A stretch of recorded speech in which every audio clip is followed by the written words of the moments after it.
দুর্দান্ত স্বাদের এই খাবারটা চট্টগ্রামের মানুষ ছাড়া অন্য কোনো জেলার মানুষ রান্না করে কিনা আমার জানা নেই।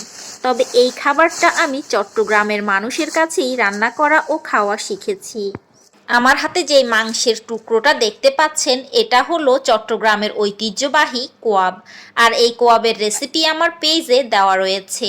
এই গরুর মাংসের কোয়াব রান্না করার পর ডিপ ফ্রিজে এটাকে 6 মাস থেকে 1 বছর পর্যন্ত সংরক্ষণ করে রাখা যায়।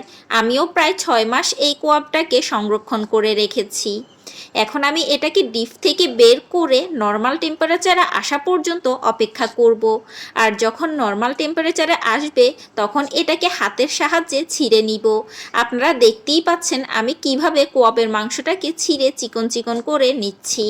আচ্ছা, আরেকটা কথা বলে রাখি, এক টুকরো কোয়াব প্রায় 500 থেকে 600 গ্রামের মতো ওজন থাকে কাঁচা অবস্থায়। তাই এটা রান্নার পর এভাবে ছিঁড়ে নিলে বেশ খানিকটা মাংস হয়। আমার এখানেও বেশ খানিকটা মাংস হয়েছে, তা আপনারা দেখেই বুঝতে পারছেন। আজকে আমি এই কোয়াব দিয়ে হাঁড়ি কাবাবের একটা রেসিপি আপনাদের সাথে শেয়ার করছি। এর জন্য একটি আলুকে আমি এরকম মোটা মোটা করে কুচি করে নিয়েছি। একটি প্যানে নিয়ে নিচ্ছি পর্যাপ্ত পরিমাণ তেল, আর তেলের ভিতর কুচি করে রাখা আলুগুলো দিয়ে দিচ্ছি।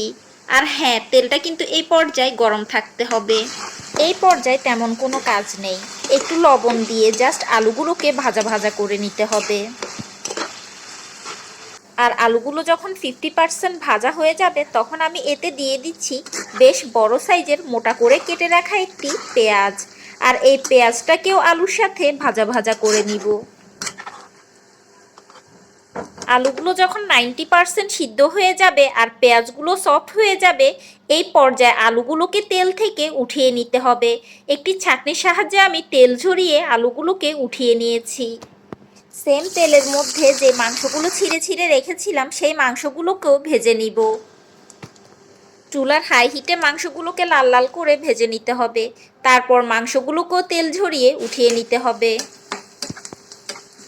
সেম তেলের মধ্যে দিয়ে দিয়েছি ছোট সাইজের একটি পেঁয়াজ কুচি। পেঁয়াজ কুচিগুলোকে গোল্ডেন করে ভেজে নিতে হবে।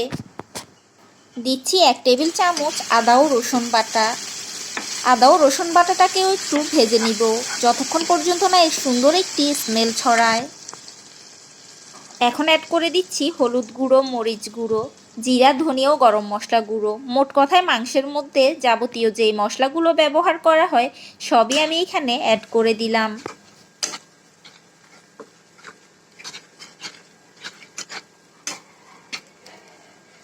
মশলাগুলো যখন ভাজা ভাজা হয়ে গিয়েছে তখন এর মধ্যে সামান্য পরিমাণ পানি অ্যাড করে দিয়েছি।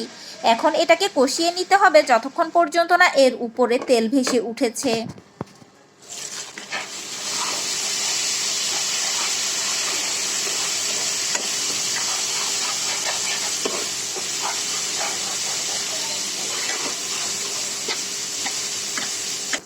এখন আবারও সামান্য একটু পানি অ্যাড করে দিয়ে এর মধ্যে দিয়ে দিচ্ছি ভেজে রাখা সেই কোয়াবের মাংসগুলো। মাংসগুলো একটু নেড়ে চেড়ে মিশিয়ে এর উপর দিয়ে দিচ্ছি একটি পাতলা করে কেটে রাখা টমেটো। ঝোলগুলো যখন বেশ মাখো মাখো হয়ে যাবে তখন এর মধ্যে দিয়ে দিব ভেজে রাখা সেই পেঁয়াজ ও আলুগুলো। আলতো হাতে সবগুলো উপকরণ মিশিয়ে নিচ্ছি। দিচ্ছি স্বাদমতো কাঁচামরিচ কুচি ও ধনিয়া পাতা। আলতো হাতে নেড়ে চেড়ে আবারও মিশিয়ে নিচ্ছি। অনেস্ট রিভিউ দিচ্ছি, যারা চট্টগ্রামের এই রেসিপিটা কখনো খাননি তারা ট্রাই করে দেখবেন। আশা করি এর প্রেমে পড়ে যাবেন। আর কারা কারা এই রেসিপিটা রান্না করেন জানাতে ভুলবেন না।